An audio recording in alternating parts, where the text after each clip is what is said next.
আজকে আমরা বিজ্ঞানের মাধ্যমে প্র্যাকটিক্যাল আমরা শিখবো। দেখো, আগুন জ্বলার জন্য অক্সিজেন প্রয়োজন, আর অক্সিজেন না থাকলে আগুন কি হয়ে যায়? নিভে যায়। তাহলে সেটা আমরা দেখবো। দেখো, কিভাবে অক্সিজেনের অভাবে আগুন নিভে যায় সেটাই দেখবো।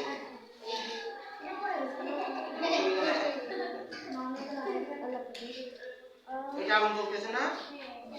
দেখো, নেভে গেছে? নেভে গেছে? এটাই হচ্ছে, দেখো নেভে গেছে মানে হচ্ছে তোমার একটু কাছে এনে দেখো, এই যে এখানে বাতাস ঢোকার কোনো জায়গা আছে?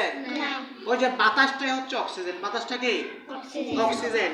এতক্ষণ আগুন জ্বলছিল, যখন আমি এটা দিলাম, গ্লাসটা দিলাম, কোনো বাতাস ঢুকতেছে না, এটা আগুনটা নিজে নিজে নিভে গেল।